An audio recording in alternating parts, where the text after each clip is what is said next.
Welcome to the Washington Alliance podcast. I am Micah Yarger, and I'm joined today by Ethan Mansberger. Welcome, Ethan. Thank you. And our youth pastor, Corey Miller. Hello. Welcome, Corey. Now, just to introduce these two guys a little bit, Ethan is a friend of mine that we met through some mutual friends, but we grew up going to Mahaffey together. And Mahaffey Church Camp is part of our church family's camping ministry, and we've become really good friends over the last couple years. And Ethan and I do a lot of gaming together. We are gaming friends, Just a little bit. and that is going to be the topic of today's podcast. We're going to be talking about gaming, online communities, parenting kids playing games, Christians in gaming. We're going to dive into all those things. So thank Ethan, our guest, for joining me today and for taking a night off of gaming to come and talk about gaming. Is it ever a night off? Is it ever a night off? Not really. It's just the night gets later. Yeah. So, and then Pastor Corey is our youth pastor, and he is mentoring and shepherding. How many? We have like 45 kids. 45, 50 plus. Yeah. Yeah. He's busy. All the time. He's busy. He's really Is busy. that youth? Yes. 6th through 12th grade. Wow. Yeah, Yeah. we have an enormous youth group, and it's just something God is doing. I bet you maybe some of them play video games. Do you think? Oh, yes. Yes, we got some gamers. The many stories that I hear Yeah. about video games. Nice. Yes. Nice. Well, we're gonna dive into it. So, thank you guys for joining us today for the podcast. It's gonna be a lot of fun.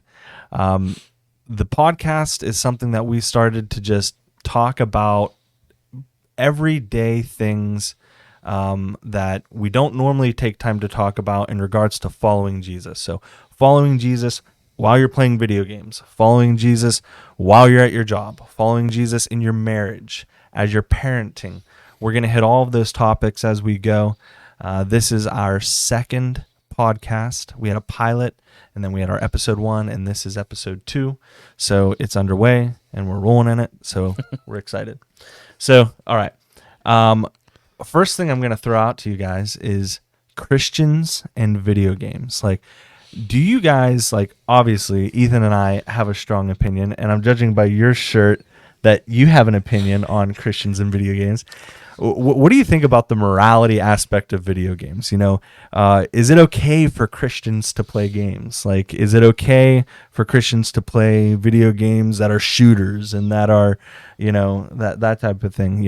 What are your thoughts on Christians and gaming? Can those two things coexist? And, maybe I'll start with Ethan on this. And, also, as you answer this question, Ethan, I would like to maybe just hear a little bit about, kind of why you like gaming and why you've kind of latched on to that as a hobby. Man, there's a few questions in that. Yeah, no doubt. Let's see. Why do I like gaming?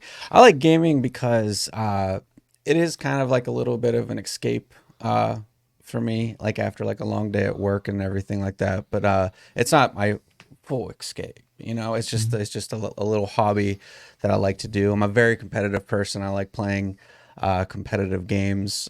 You and I play a lot of competitive games together, and you know how I get sometimes. But but in the realm of is it good for a Christian to play video games?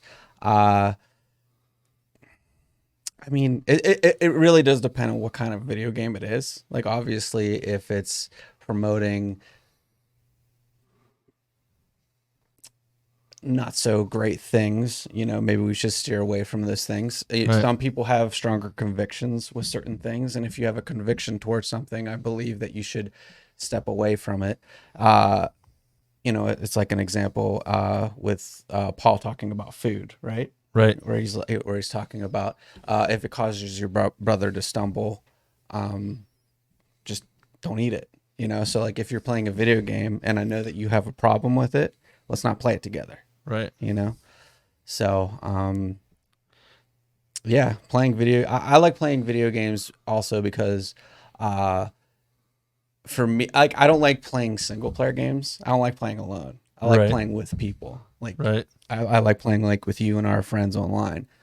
So for me, it's not just gaming; it's more of a community thing. And I'm sure when we get later on into the podcast, Camaraderie. we'll talk more about the community aspect of it. So Yeah. yeah, Yeah. No, I totally agree with that.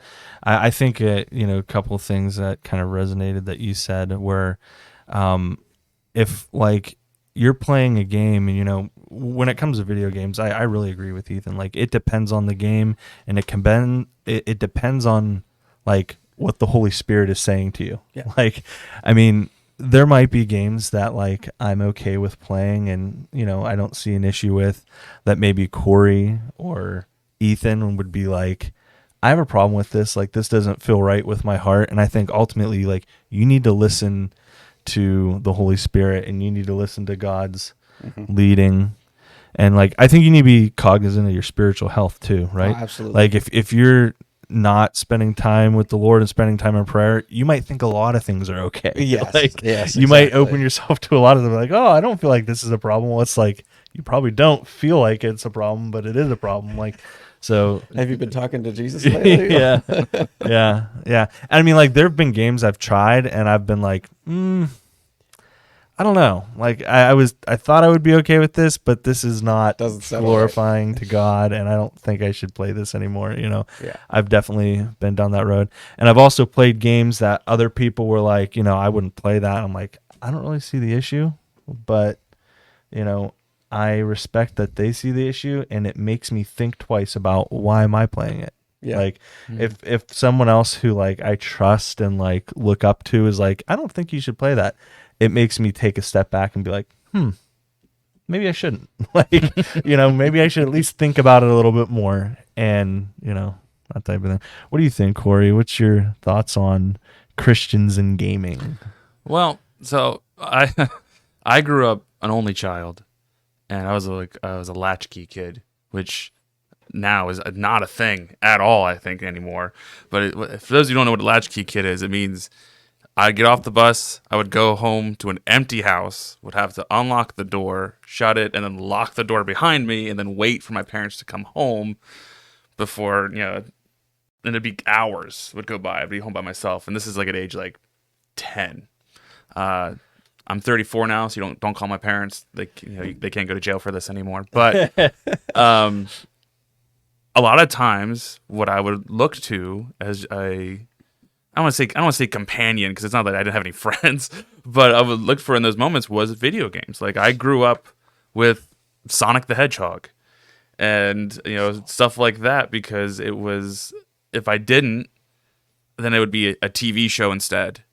And so the way I looked at it was, well, I could either sit in front of the TV and do something with my hands and do something with my eyes and actually think, or I could sit in front of the TV, turn it on, and just stare at it for 2 hours.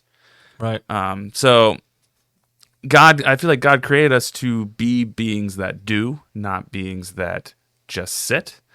And that was a great way to develop the creativity that God has given us, like I said, the intelligence. I think that I've gotten great hand-eye coordination from things like that. So when I look at, Christians and video games, like, yeah, you have to draw a line somewhere. Like, I'm not a fan of games like Grand Theft Auto. Stuff, we know why. There's the games, that's not a game that would be good. There's other types of games that me personally, I'm not the biggest fan of, but I know I've heard some arguments for them that I go, I understand that too. So I think, like we said, it's very much with everything, there needs to be a conversation between really you and God. And instead of saying, well, I think God would be okay with this, well, think about it, pray about it. Have some common sense. Exactly. Yeah. Spend some time in the Word, and and I always tell people too, they put ratings on video games for a reason, and they'll tell you exactly why it's rated this rating. It has this and this in it. Those are the things that I know that I don't want to be consuming, so I'm not going to play this game. Yeah. Especially because like there's full nudity in video games now. It's ridiculous. And It's like And I think it's gotten even harder now because you have things like Steam, where you don't even have to go to a store and to buy an M-rated game. Yeah, it used to be you had to have your parent had to be there basically to buy an M-rated game. Yeah. Now, as long as you got your parents' credit card, you can do whatever you want. or really just you know their how to email lie. address. Yeah. And you know how to lie saying you are 18. Yeah. Yeah. No, absolutely. I think there can be two extremes to this, right? Like, and I think that's going to be a theme for the night. You can have two extremes to this. On one side, you can have such a legalistic view of everything where you're like, no fun for Christians. Christians will not have fun. They will not have imagination, and they will not be creative. They will sit in the pew and stare at their Bible, and that is what they will do because they are not allowed to have personality. Like, you have this like ultra very, very strict version of that where I'm sure that video games would not be on the list of things that you're allowed to do. On the other side, you have like, people just, playing straight like nudity and awful crude content, like just, and they're bringing that into their minds and like, it's just, there's no thought at all about, what is this doing to my heart and what am I supporting and what am I, going into? And it's a gray area. So it can be hard, but some things aren't so gray. Like, some things are pretty obvious. And I think you can go too far to either one of those extremes. For sure. I like to think about, one of the games that Ethan and I play a lot of is Call of Duty. There's an aspect of that where, you have violence and war, but reality is it's more of like an arcade shooter than anything. You know what I mean? It's like you're jumping off of 4-story buildings and landing on your feet. And like, it's like very obviously game, but then you have games that are like, almost like simulation, like, like simulators where, you are, I mean, it's just very realistic. And I think that that's where a lot of people kind of like find a gray area of like, am I playing a game or am I like, hey, The Sims can be sinful. Like, I mean, you're talking about the most basic game in the world. Like, anyone can get on The Sims and play Sims, but like, it's this whole other life. Like, and people get wrapped up in that. And it's like, I mean, you can go on The Sims, build a swimming pool, put a person in the swimming pool, take the ladder away, and just sit there and watch them drown in the swimming pool. now who would do something like that? You talk like you've done this before. Not something that I've done, but it's definitely something that I've seen. Us neither. Yeah, that's never happened. Yeah. But yeah, I mean, and that's a game that I think it's rated E. And Right, it's, it is. it's one that, like, oh, Exactly. it's fun for everyone. And then you find out, wow, yeah, you can do a lot of bad stuff. You with know that what's, too. you know what's funny about that? So like when I try to evangelize to some of my non-believer friends or something like that, like, and like you start talking about how evil we actually are, and like, Oh yeah. like just playing The Sims, like as a kid, and like taking the ladders out to watch your avatar die, like Yeah. it just proves how evil we are and how much we actually need Jesus. Yep. It's so true. Yep. It's so true. I Yeah. was thinking about that the other day. You don't know how dark you can go until you Play The Sims. control an avatar. Yeah. and you are acting as God in that world. Like, you don't know how evil you are. Yeah. Yeah. So yeah, that's just the point of like it can be The Sims, and that can become so much sin in your life. Like or you can play The Sims and you can have a great time making a garden and designing buildings and like, so There's a spectrum of this whole thing. Like, I don't think, and if you think about it, the creators of The Sims, I don't think their whole intention was for you to take the ladders out to kill your avatar. that might, You know, that might have been an oversight. it's kind of like, it's kind of, but it's kind of like the real world though, a little bit, where it's just like, you know, the devil has, you know, taken things that God has created and, you know, made them into, you know, and has perverted a lot of it. Right. You know, so like if you think of it that way, at the end of the day, depending on the developer, like how bad is it?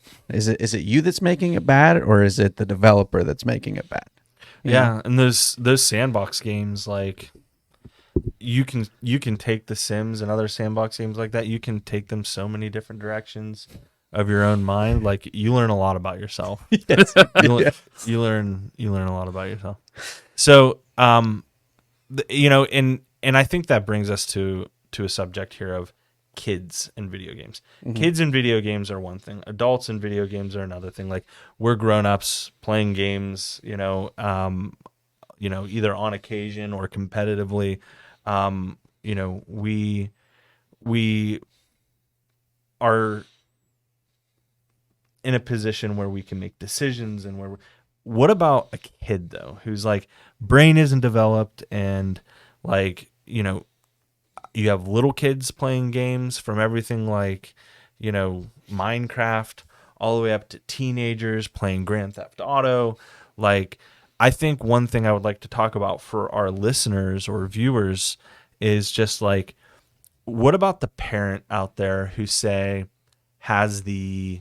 we'll start with the young kids. Okay. The parent who has the 5-year-old, 10-year-old, you know, younger kid, preteen and before, you know, what does parenting in video games, like, should they not be on video games at all? Is there a right age or a wrong age to let kids play video games? What do you think, Corey? Like as a dad of 3 beautiful children that I imagine probably have played some video games. Yeah. How did you think through that? Like, what are your kids allowed to play? And like, So our real video game journey started 2020. Something was happening in the world then. I forget though. But we were home and we needed to find something to do. And that was we decided to get ourselves. We got a Nintendo Switch, and we got the game Animal Crossing because we said to ourselves, what could go wrong with Animal Crossing? You know, I remember I played that when it came out on the GameCube years ago, and I figured it was a game that'd be fine, you know, and for the most part it has been. And I'm not trying to disparage the great name of Nintendo with their Switch here, but at that time my girls were 4 and 8. I can't think. Yeah, I think so. Yeah, sounds about right.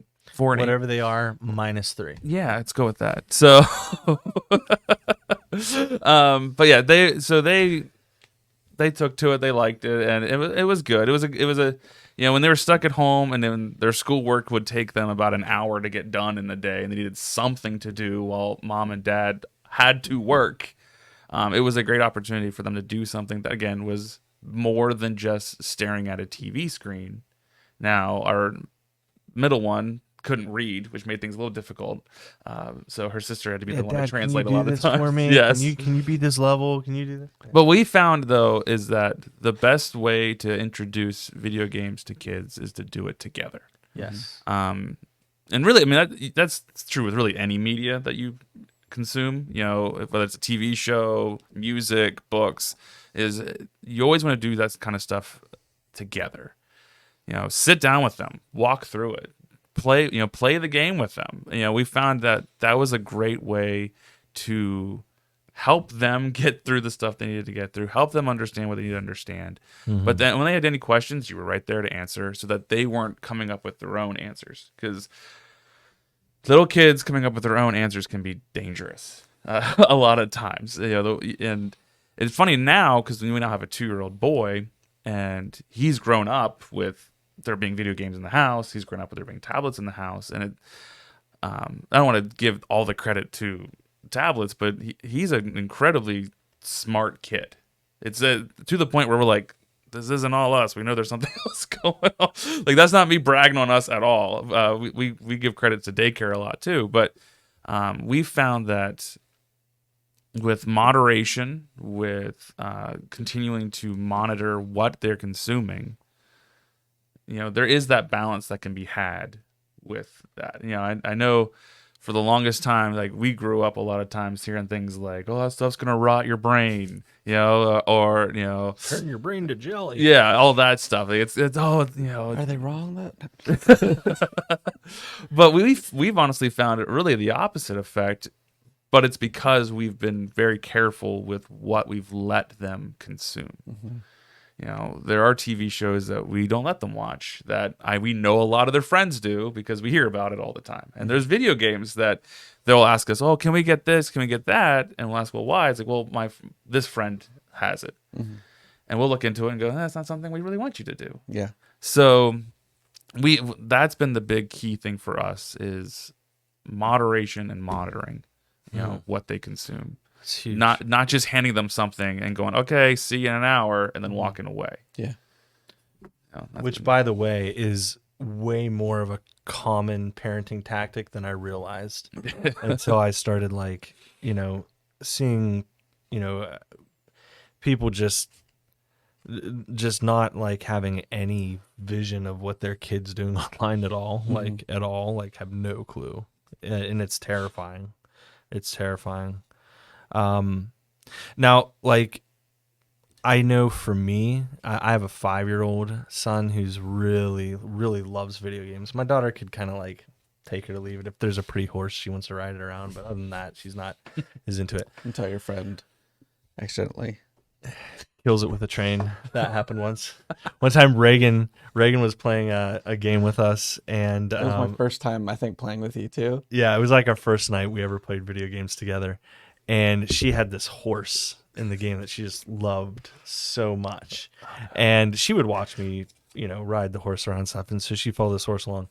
He comes over and hits the wrong button. He was trying to wave to me, but he hit the button that pulls you off the horse, like Grand Theft Auto style, but in the Wild West. Throws me off the horse, and then his avatar smacks the horse, and it takes off running across the tracks and gets smashed by a train. And my daughter's like, You can only imagine why she's not really into video games anymore. and she's never this has been a year ago now. It was all an accident. It was a complete accident. On accident. She still never let him live that down. She still holds a major grudge against him in a funny way. But at any rate, she could take him or leave him. My son is really into him. My son loves every video game. It doesn't matter what kind it is. It doesn't matter if it's one where he's, fighting aliens, or if he's figuring out a puzzle, or if he's, farming on Stardew Valley. He loves all video games, any form of video games. And He gets that after his mom. yeah, because my wife's a huge gamer. It's so annoying that she's always playing video games. But I've noticed, with him, I've got to really be careful because he'll just, he asks about it all the time. And he's just he's so into it and loves it so much. That's all he has interest in doing and interest in playing. So what I had to do with him was I had to start, basically teaching him why we can't do this all the time. I know that it's fun, but we've got to do other things. We've got to play other types of games. We've got to go out and we've got to learn other things. And it was I had to sit down and just explain to him and put limits on it for him and help him understand. I was you'll get a headache if you play so much time. I said, there's other things you need to learn. There's more that you need to learn in life that'll actually make you better in the video games, like learning to read and doing stuff like that. So it was this whole conversation that I had to have with him, and that when you're talking about moderation, that was huge with him, is because he would ask about it all the time. You know, he would ask about, you know, can I play a game? You know, can I do this? And so I started just being like, no, like you can't play until it's like dark out or something like that. Like, we're gonna just play at this one set time. So now he has a schedule. He knows when he's allowed to play. And now he doesn't ever have to ask me, because I'm like, you know, you play at this time every day. After we eat our dinner, which is our third meal that we eat, you can get on for this little amount of time. And yesterday he freaked out because I told him, I was like, listen, Ethan's online. Ethan's online. Do you want to play with Ethan? And so I get on my account and I send Ethan an invite or whatever. And Ethan popped in and played a game with him. Yeah, But, that's great. Got to play with the big boys. yeah. Well, Ethan's like his hero. Like there's like Ethan, then there's like Tony Stark, Iron Man, and then there's like Wow. Batman, and like, but Ethan's up there, and I'm like way down here. Like, No, Yeah. I'm sure you're higher than that. yeah, like here. So yeah, moderation is key. How about teenagers though? And I'm gonna actually toss this one to Ethan. And I mean, both of you can chime in on this. And if you had anything about younger kids you want to mention too, that's cool. But so Ethan and I are part of a gaming organization called SOS Gaming. You might wonder why I have this jersey on that says SOS.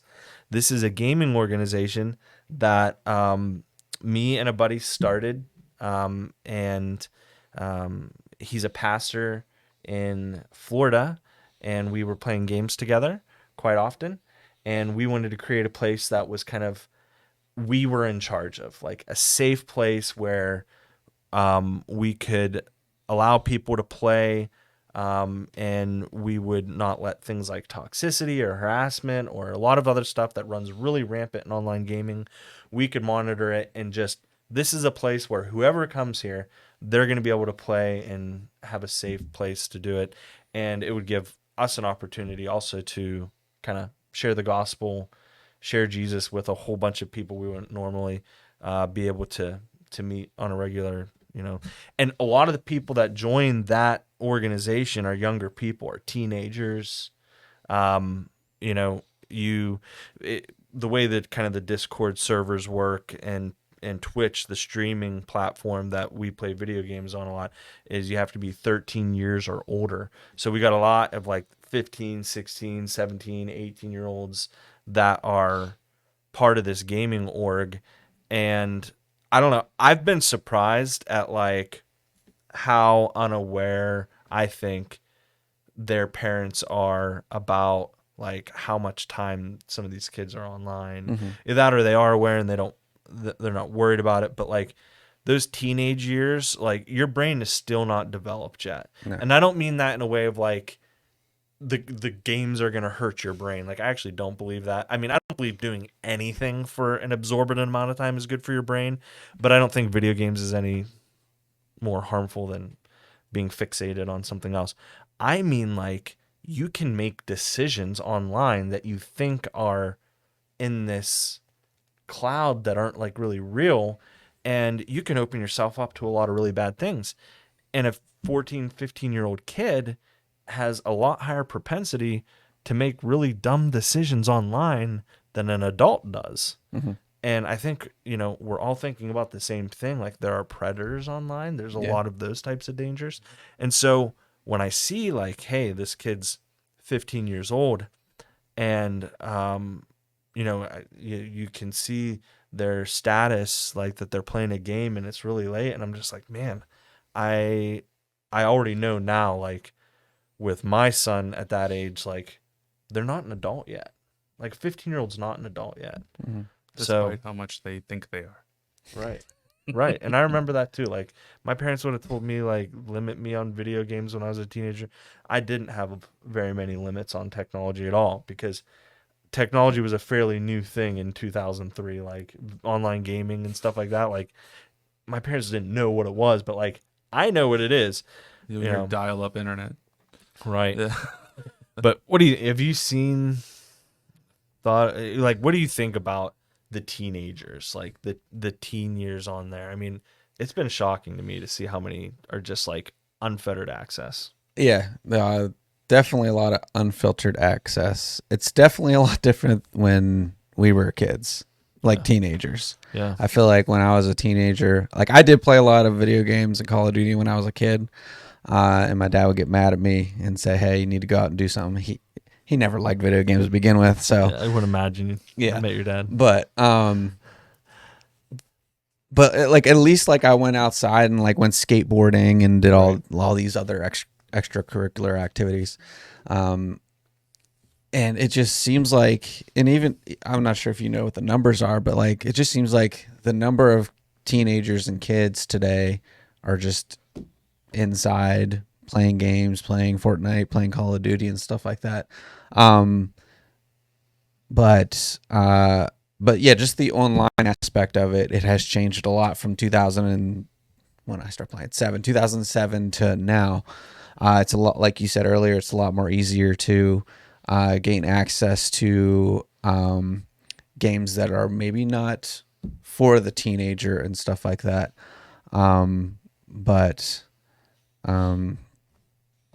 Yeah, and by the way, those rated mature games, those aren't for like 12 and up or 13 up. Those are for like adults. 18 and up. Yeah, 18 and up. A 15-year-old's not 18. Yeah. Quick math lesson. Mhm. But so you're right, Ethan. It's different. When we were kids, you put a disc or a cartridge, imagine a cartridge in a console. Yeah. You booted it up and you played. Yep.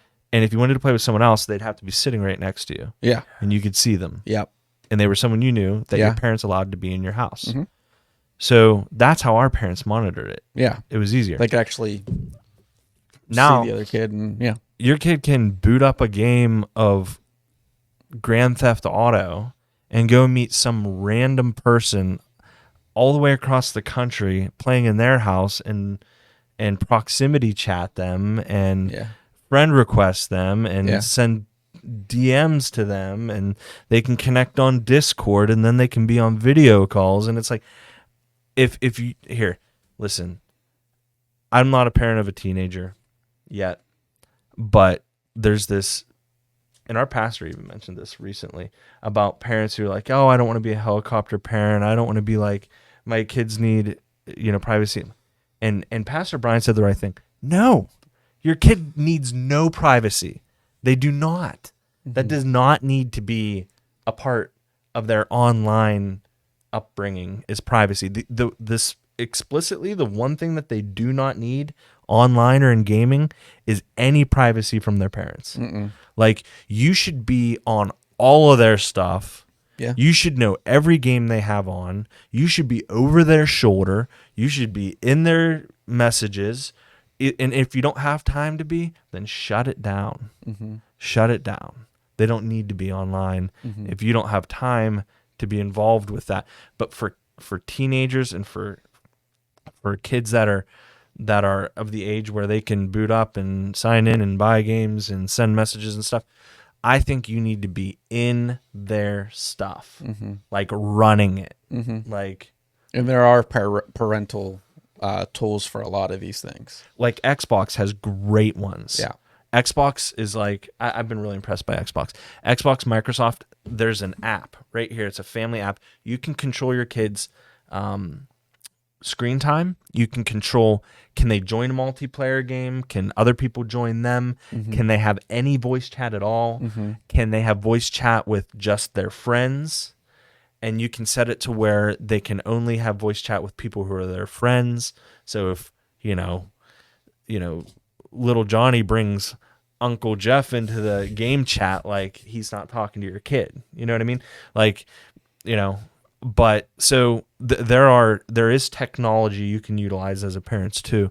But I think like the big thing I want to get to, like, to our viewers and to our listeners here is like, be in your kids' stuff, be all over it. Yeah, it's interesting because I think we've seen, like you're saying, it's very different than what it used to be. Like, yeah, like I said before, in order to get an M-rated game, your parents had to be the ones to buy it. Yeah. And nowadays, you said get a credit card, you're fine. But you've seen nowadays like this more laid back parenting style with a lot of people. It's interesting. Like, I think and not to get off too much of the topic of video games, but I noticed like superhero movies. They're PG-13 rated movies. And you see these 7-year-old kids walk into these movies sometimes. And you're like, and sometimes parents will be like, oh my goodness, I can't believe they said this or that. And it's like, it's a PG-13 movie. Like, yeah, like, did you forget that part? Did you not notice that part? And it's funny how sometimes it takes like a metaphorical slap in the face to be like, oh yeah, this isn't meant for my kid. Mm-hmm. Yeah. But too often we see the response isn't, oh, well then I need to take this away from my kid. It's, oh, they need to change what they're doing. In the sense of like the video game is wrong, the movie is wrong. And talk to the kid. Don't just take it away. Right. Explain why it's wrong. But it's That goes a long way. I think there's gotten to some degree, there has gotten this mindset of, well, in order to be a good parent, I also have to be their friend. No, they don't. My 9-year-old does not need a 34-year-old guy friend. She needs a dad. Mm-hmm. Now, I can be friendly with my kids and I can have fun with them, but we've made it clear we are not your friend. Mm-hmm. I'm not interested in making sure that you more or less like me all the time. Right. I wonder what that comes from. Like, why do parents feel like their kids, is it like, have they seen like other kids rebel because they didn't have a relationship with their parents, or did they not have a close relationship with their parents? They felt their parents were too strict, and now they feel like they need to be like, whatever you need, honey. It's a pendulum swing. Yeah. It's very much you see that a lot. It's a lot of time the generation that dealt with parents who weren't around, whether they were working or focused on their friends and like that, they go, well, I'm not going to do that to my kids. Mm-hmm. So I'm going to be swing over here, their best friend. Yeah. And it's understanding that no, there is a middle ground to never being involved in your kid's life. Yeah. And being their best friend. Mm-hmm. And I think that's really where being a parent falls in the middle there of, hey, I want to talk to you, I'm going to connect with you, I'm going to all these things, but at the end of the day, I'm not your friend, I'm your dad. Mm-hmm. And that means there are going to be things that I'm not going to let you do. Mm-hmm. There are going to be times, like you said, Warren has that time where he's allowed to play video games. That's it. And that's okay. And I laugh at I have 2 older daughters who try to give me the look, the big eyes and the sad face. And I look at them and go, doesn't work.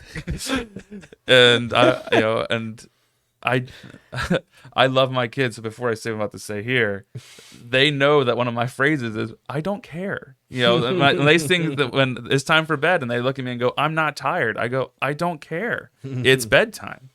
I don't want to eat my vegetables. I don't care. You're gonna eat your vegetables.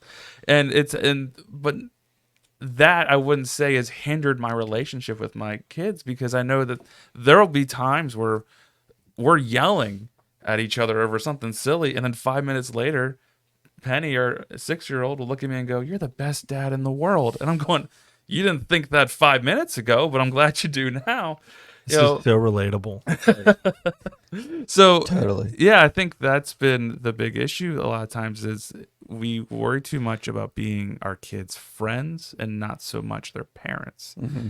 And like you said, conversations. Mm-hmm. Not you see they're doing something wrong, don't just yank it, and when they say why, go because I said so. Mm-hmm.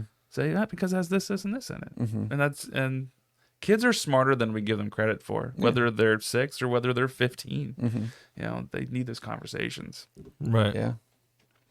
Yeah, I agree. I think what it comes down to, like, is, so the reason I asked you that question was like, what do we need to get at to like, to the actual source of this laissez-faire parenting that we see?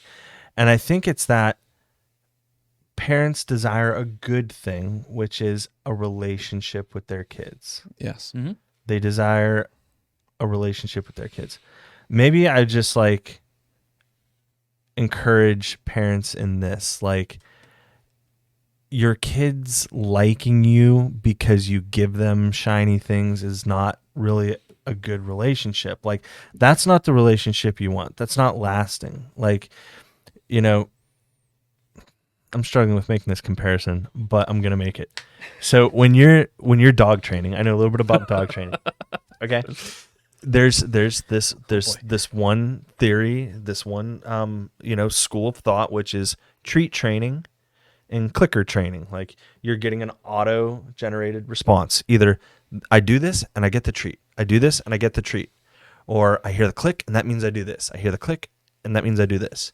Or you have like shock collars. Like, I don't do this because I get shocked. Like, that is one way that you can treat dogs. And like, honestly, I think it's probably okay for dogs. Like, they're animals, contrary to popular belief. They are just animals and you could train them that way. So I'm not against that.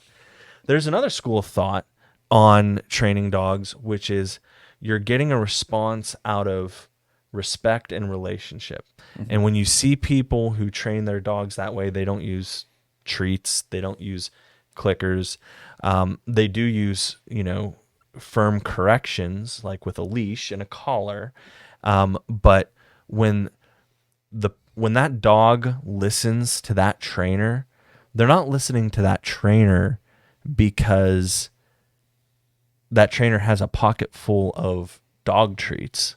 They're listening to that trainer because they respect that trainer, and that trainer is the head of their pack, and they rely on that trainer for their safety and for the direction and for what they're going to do next. Like, you can see a dog who's trained right, their eyes are making eye contact with the trainer, not with his pocket, not with his satchel or where his hand is going to be grabbing the next treat from.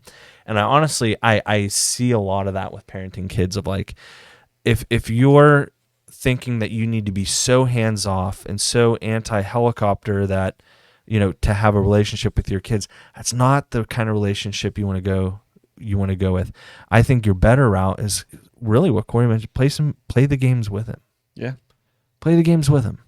If they're interested in it, like, why not join them? Yeah. Learn about it. If they're interested in baseball, you're probably going to go out and buy a bat and a glove just to throw a ball with them, right? If they're into video games, sit down next to them, buy another controller, figure it out, like how, figure out how the game works and everything like that. And then if they really get into it, learn more about the parental guidelines and how to, work with all that stuff, So. 100%, Ethan. And what my son says to me a lot of times, more than, come and play with me, he says, will you watch me? He wants me to watch him play. He wants me to sit next to him and watch him play Minecraft. Like, look what I built. Look what I did. I mean, just sit and watch them. Like, they love that. It's like, watch, like my daughter says, watch me do a cartwheel. My son says, watch me build this thing, or watch me, So doing it with them, I think, is a good thing for that, for that younger age too. But so this was part 1 of our podcast episode on gaming. I want to, first of all, thank you guys for joining us. It's been awesome, Pastor Corey and Ethan. We're going to record a part 2 because this conversation is going too well and we need to continue. And there's just a lot more that we want to hit on. So stay tuned for our next episode, part 2 of gaming and Jesus. And we'll see you then.